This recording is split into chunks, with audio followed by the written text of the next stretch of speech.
Bonjour et bienvenue dans cette nouvelle édition du Tour de France 2017. À un jour du grand départ, on vous présente notre traditionnelle émission 0. Nous finissons notre conférence de presse à Düsseldorf. Pendant ce temps, voici le sommaire. Les indispensables en compagnie de Didier, la route se partage, la fameuse image du jour, l'interview du jour avec un cycliste de l'équipe AG2R, le défi des caravaniers avec le trio d'hôtesses de LCL et enfin l'étape de demain, commentée par Bernard Hinault. Place au générique.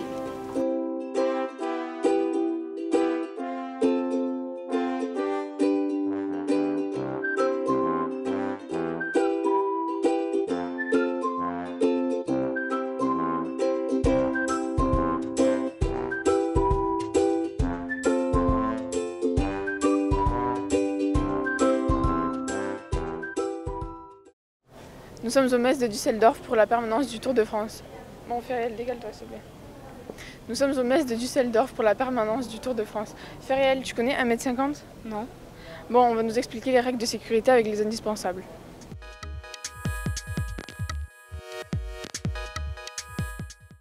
Bonjour. Bonjour. Pouvez-vous nous présenter votre projet? Oui, donc c'est une opération qui s'appelle la route se partage. C'est une opération qui est née il y a 3 ans et demi en Bretagne, exactement en Ille-et-Vilaine. L'objectif, c'est de sensibiliser les cyclistes à la prudence sur la route, mais aussi aux automobilistes à ce qu'ils puissent s'habituer aux cyclistes sur la route afin que la route puisse se partager en toute sécurité. Comment avez-vous eu l'idée de le créer et pourquoi ce nom? Ce nom, au départ même, je dirais que c'est même pas celui-là, c'était je double, je m'écarte. C'est mon collègue Thierry Baudet qui est lui un véritable cycliste et qui un jour est rentré dans mon bureau pour me dire je veux plus que mes enfants fassent du vélo parce qu'il y a un risque sur la route. Et moi, mon métier en tant que coordinateur sécurité routière à Ille-et-Vilaine, j'ai regardé les statistiques et j'ai vu il y a 4 ans qu'il y avait une augmentation de l'insécurité routière au niveau des cyclistes, qu'une accidentalité qui augmentait. Et donc c'était important de faire une action. Et on est parti donc de l'Ille-et-Vilaine sur les statistiques, de Bretagne. Et ensuite on est parti sur la France entière et on a les mêmes rapports de statistiques. Y a-t-il des conséquences suite à la création de la route se partage? J'espère.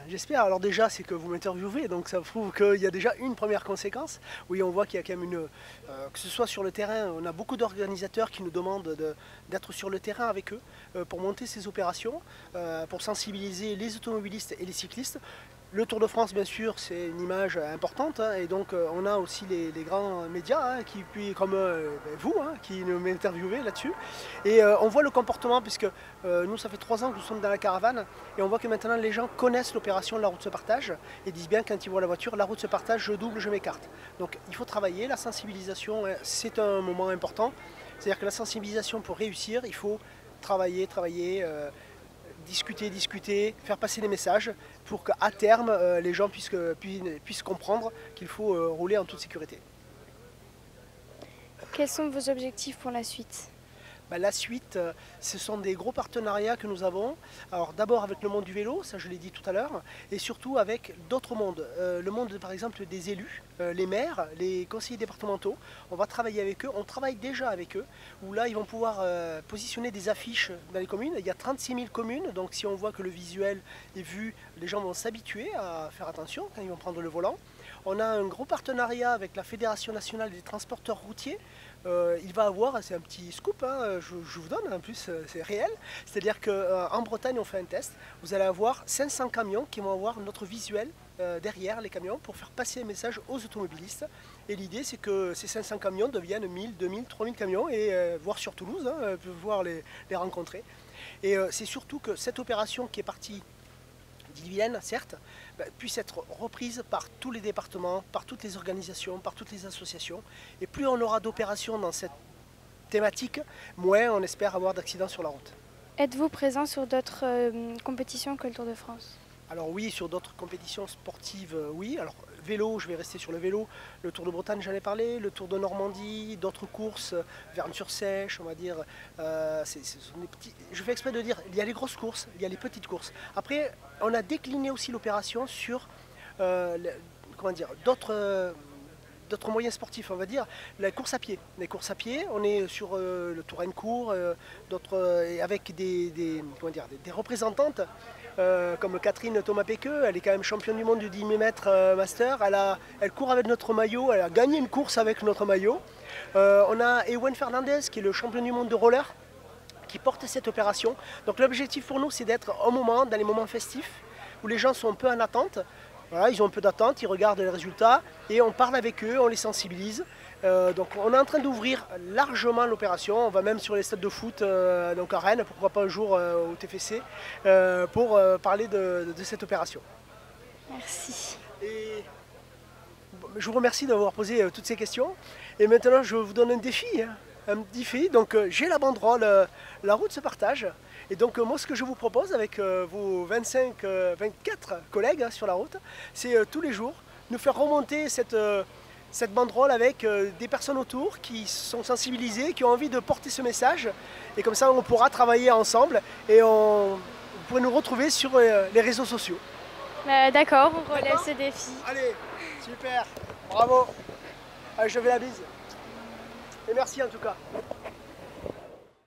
Bon, t'as compris les règles de sécurité? Oui, la route se partage. Maintenant, je vais te laisser, j'ai une émission à faire. Et tout de suite, l'image du jour.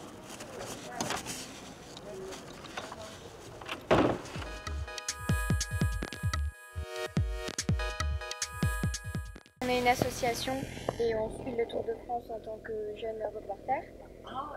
Et on fait des petites émissions et nos magazines.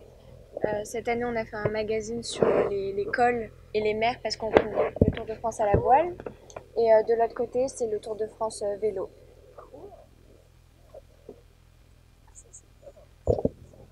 Et vous êtes invité par l'ASO. Ça va continuer avec vous. Hein?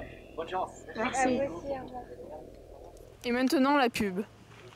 Le matin, avec mon petit déjeuner, j'adore lire le magazine des Pitchounes. Cette année, il s'agit de deux sports, la voile et le vélo. Mais j'ai décidé de renommer le projet. Désormais, il s'appellera La Tour au pied des tours. Ah, bah oui, par rapport à l'interview.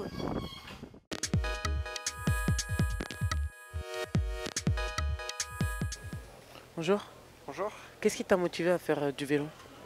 Ce qui m'a motivé à faire du vélo, c'est que j'ai fait un peu de tous les sports avant ça. Puis après, je sais pas, j'ai eu envie d'essayer le vélo, d'être à l'extérieur et puis ça m'a toujours un peu plu. Enfin, j'aimais bien le regarder à la télé et tout, donc c'était cool. Tu as créé la surprise au championnat de France. As-tu été surpris toi-même? Ouais, je m'attendais plus à faire dans les 5 au mieux. Après, j'avais fait un bon chrono au Dauphiné, mais de là à être champion de France, je pensais pas. Demain, tu vas porter le maillot tricolore pour la première fois. Cela peut-il te motiver à aller chercher le jaune? Ouais, forcément, ça motive plus d'avoir le maillot tricolore. Après, sur une course World Tour, je me fais pas trop de faux espoirs. Ça va vraiment être compliqué. Il y a beaucoup de niveaux, il y a beaucoup de spécialistes. Donc, je vais faire du mieux possible et puis on verra. As-tu des souvenirs du Tour de France étant petit? Ouais, j'en ai pas vraiment un spécial, mais je regardais souvent avec mon père les après-midi. Bon, quelquefois je m'endormais un peu devant, mais j'ai souvent regardé, donc j'en ai pas vraiment un spécial. Après, quand on allait les voir sur le bord de la route, quand ils passaient pas loin de la maison. Puis voilà. Comment as-tu préparé ce Tour de France? Du coup, avec l'équipe, on était en stage en Sierra Nevada il y a un peu moins d'un mois avant le Dauphiné. Après, j'ai enchaîné avec le Dauphiné et puis les championnats de France. Donc j'ai eu un bon bloc de travail avant ça. Quels seront tes objectifs sur le Tour?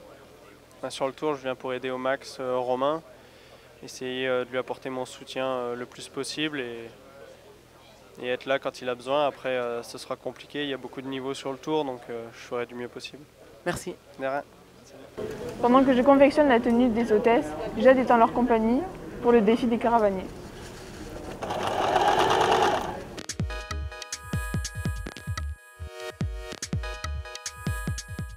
Alors, je vous donne des expressions et vous devez trouver leur signification. Vous avez le droit de m'interpeller, vous prendre le micro. Alors, avoir la fringale. Avoir faim? Ouais, c'est ça, un point. Boucher un trou. Remplacer quelqu'un? Non, c'est le coureur qui vient se mettre entre l'espace où il y a les leaders et le peloton. Alors, descendre une caisse à savon. Aucune idée. Aucune idée. Rouler à la papa. Rouler lentement. Ouais, c'est ça. Je vous accorde le point. Alors, sucer les roues. Coller le vélo de devant. Ouais, c'est ça. Chasser la canette. Sprinter. Non. Le leader. Non. C'est tout simplement trouver à boire quelque chose de rafraîchissant quand on a soif pendant la course. Alors, manger de la luzerne.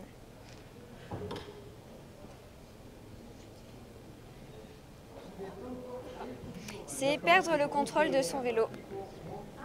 Comment? Ah. Bon, alors brouter l'herbe.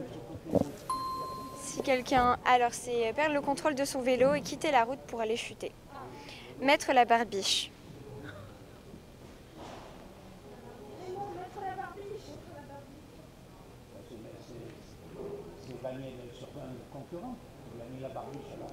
Ouais, c'est ça. Gagner de quelques centimètres. C'est le sprint final. Avoir les mains aux cocottes.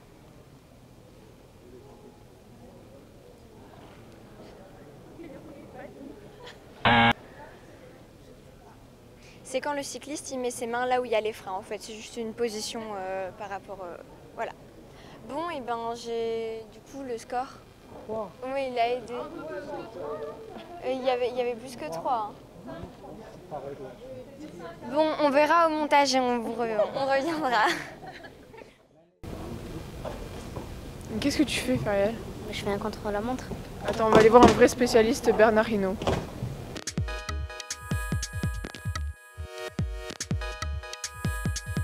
Bonjour Bernard. Bonjour.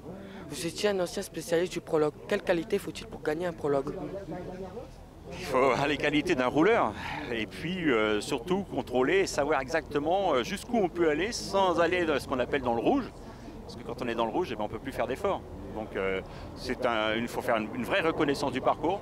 Moi j'ai toujours considéré qu'il valait mieux le faire en vélo, au moins on sait exactement ce qu'on a sur les roues. Et puis à partir de là, ben, on détermine quel matériel on va utiliser selon le vent, selon les conditions climatiques qu'on peut avoir pour faire le mieux possible. Quel est votre favori pour demain? C'est pas évident, je pense qu'il y a un courant qui s'appelle Dumoulin qui est pas mal, donc le Hollandais. Qui sait qu'on peut avoir Martins, je pense qu'il est chez lui donc il aura envie de faire. Après les autres, moi je pense que ça va se jouer entre ces deux-là. Merci. Merci à toi. Bon bah c'est déjà la fin de cette émission. On se retrouve demain ici à la même heure et on connaîtra qui a le premier maillot jaune du Tour 2017. Sinon qui c'est qui vient me boire un coup avec moi? Désolé, moi je peux pas, je suis attendue pour une interview à RMC. Désolé, je peux pas, j'ai rendez-vous chez Eurosport. Désolée, il y a Europe 1 qui m'attend.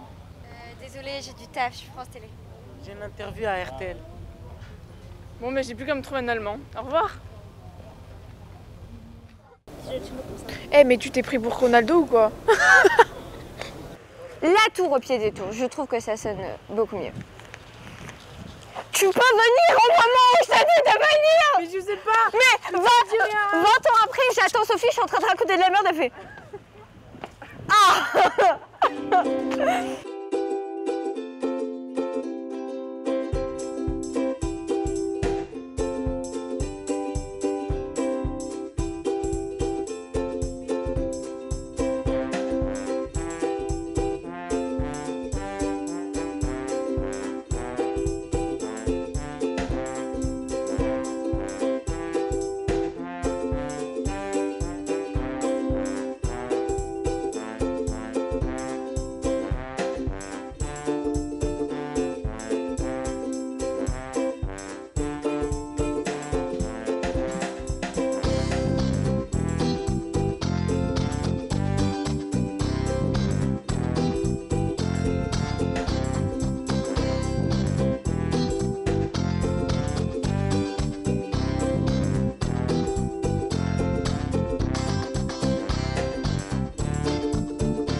Thank you.